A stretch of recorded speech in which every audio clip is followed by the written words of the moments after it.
¿Qué pasa, gente? ¿Cómo estáis? Una vez más os traemos una crónica de nuestra excursión, en este caso una de un día completo a la submeseta sur toledana que tuvo lugar el domingo pasado. 72 especies, gente. La verdad es que fue maravillosa. Aquí tenéis el trip report. Fijaros, la submeseta sur toledana es una zona que nos encanta visitar de la meseta central, la mitad sur de la meseta central.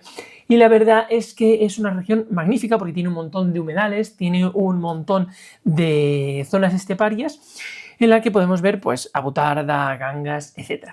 Y aunque no es un año muy lluvioso y muchas de las lagunas de esta región, como por ejemplo la laguna de Peñahueca o la laguna de Tírez o algunas lagunas temporales de Lillo estaban secas, es un lugar muy bueno, maravilloso, para ver aves acuáticas. Y la verdad es que lo pasamos muy bien. Tuvimos un festival de aves limícolas porque estamos en plena migración y muchas de esas limícolas que han criado en regiones más norteñas vienen a pasar el invierno aquí, a la península, a estas reservas de la biosfera y a estas reservas naturales.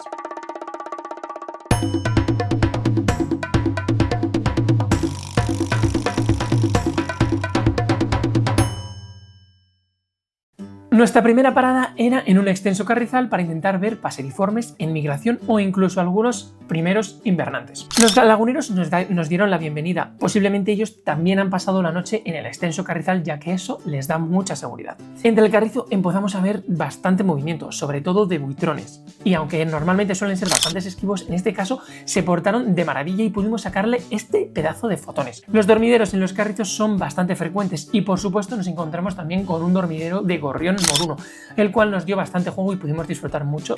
Mosquiteros comunes, incluso un carricero común pudimos escuchar también dentro de la vegetación palustre. Una vez llegamos al observatorio, ahí estaba la lámina de agua, donde en la orilla podíamos ver lavanderas blancas, andarríos grande, lavandera cascadeña, incluso bajada de las zonas de ríos altos a zonas más bajas, donde abunda el alimento, donde abundan los insectos, y bastante cerceta común con alguna que otra cuchara. Pero lo más interesante fue que mientras observábamos las cercetas comunes, detrás pudimos localizar el primer bisbita alpino de la temporada. Estas aves suelen distribuirse por cordilleras elevadas, entre 1000, 2000, incluso más metros de altitud. En cambio, una vez llega el otoño y según se va próxima el invierno, estas aves hacen una pequeña migración altitudinal y abandonan zonas altas, zonas elevadas, para buscar el cobijo y el alimento en estas zonas un poquito más llanas y más bajas. Después de esta fructífera parada pasamos a nuestro segundo lugar, en este caso las llanuras, donde las cobujadas montesinas o alondras y calandrias nos daban la bienvenida.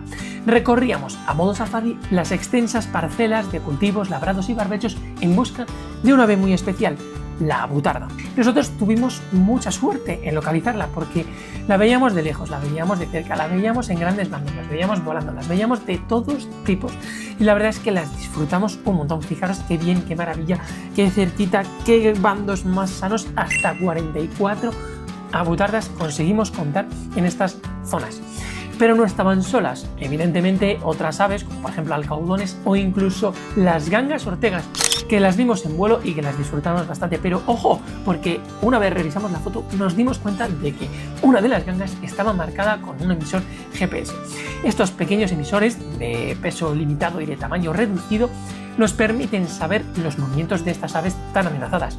Conocer esos movimientos nos ayudan a preservar el espacio y por lo tanto conservar a la especie, donde duermen, donde se alimentan, donde crían, etcétera, etcétera. Todos esos datos sirven a los investigadores para poder tomar medidas que conserven el espacio y que por lo tanto protejan a las gangas ortegas. La verdad que fue maravillosa y para cerrar esta sensacional parada nos encontramos con una pareja de zorros que andaba correteando en unos cultivos e intentando, lo que creemos, cazar algunos topillos o algo que se estaba moviendo entre el cereal. La verdad es que nos dieron mucho juego e incluso mientras los observábamos pudimos ver un lejano mochuelo en un majano de piedras. Con el estómago lleno y la asignatura de aves esteparias completamente aprobada, empezábamos la tarde en otro humedal, pero no como el de por la mañana, una extensión de carrizo, sino completamente distinto. Un humedal temporal muy abierto con una lámina muy fina de agua, muy buena para aquellas aves que filtran el agua o para aquellas que se alimentan en el limo. Empezábamos con buitrones, con alcaudón real e incluso con la bienvenida de algunos flamencos y con tarros blancos que se alimentan filtrando el agua y encontrando algunos invertebrados que suelen aprovecharse de la salinidad de estas lagunas. Pero sobre todo quien se aprovecha de estos humedales son las aves limícolas, y la verdad que esta laguna fue un festival de limícolas por doquier. Nada más llegar nos encontramos con grupos muy grandes de correlimos nudo. Este pequeñito correlimos se diferencia muy bien del correlimos común, que también estaba en la laguna. Verlos a los dos juntos nos sirvió para diferenciarlos. También había bastante chorlitejos, sobre todo mucho chorlitejo grande, ya que está empezando a llegar a pasar el invierno en nuestra península, muy fácil de identificar con sus patas naranjas, con su base del pico naranja, etcétera, etcétera. Mucho chorlitejo patinegro, y aprovechando que también había algún chorlitejo chico, aprovechamos para identificar a los tres y aprender a diferenciarlos. De hecho, en nuestras redes habéis podido ver esta lámina que subimos a lo largo de la semana, donde tenemos las diferencias. Pues fijaros, en este caso tenemos un adulto en plumaje invernal. ¿Cómo diferenciarlo? Pues muy fácil, patas negras, evidentemente, pico mucho más largo, negro y alargado y fino sobre todo. El pecho, no tenemos el collar cerrado, sino que más bien tenemos dos manchas negras que además nos permiten ver un collar blanco en la nuca. El dorso es pardo grisáceo, etcétera, etcétera, y es un poquito más pequeño que el chorlitejo grande. Pero allí lo teníamos por todos lados. Esta pequeña limícola no solamente la vemos durante el periodo otoñal invernal, sino también durante el periodo reproductor. Y es que aquí hay seguimiento de este tipo de aves. De hecho, nos encontramos una anillada. Todavía no hemos conseguido localizar el proyecto que tiene como objetivo el seguimiento del chorlitejo patinegro, pero hemos podido leer las anillas, sobre todo la combinación de colores, ya que veis una banderita amarilla, el azul, el rojo, etcétera, etcétera, y le hemos mandado a la Estación Biológica de Doñana a ver si ellos nos dicen a qué proyecto pertenece. Pero bueno, lo más sorprendente es que no solamente teníamos aves anilladas, sino que además encontramos una rareza. Entre las aves frías que andaban por allí encontramos un chorlito gris. Y es que el chorlito gris es muy abundante en la costa, pero un poquito más escaso en el interior.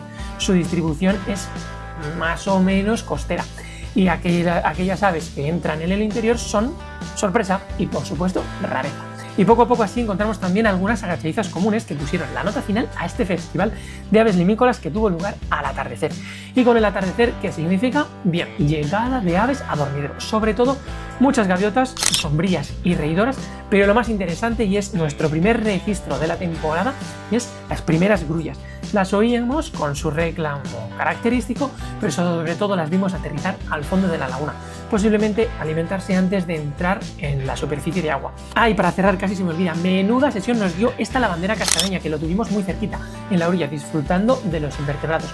No solamente ella, sino también algunos paseriformes, como por ejemplo el primer escribano palustre de la temporada, o por ejemplo muchos gorriones morunos, gorriones molineros, trigueros, tarbillas, etcétera. Todo se revolvía entre la orilla y la pequeña extensión de carrizo que había.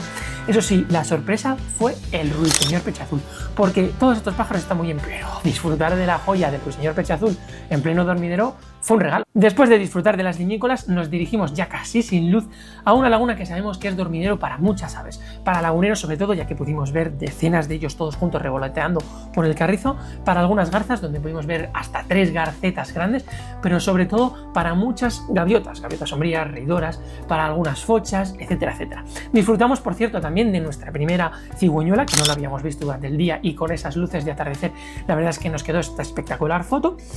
Y nuestra última parada fue principalmente para disfrutar del atardecer, para disfrutar de los dormideros. Allí se concentraban centenares de fochas, de somormujos, de laguneros, un montón de laguneros, decenas de laguneros en dormidero.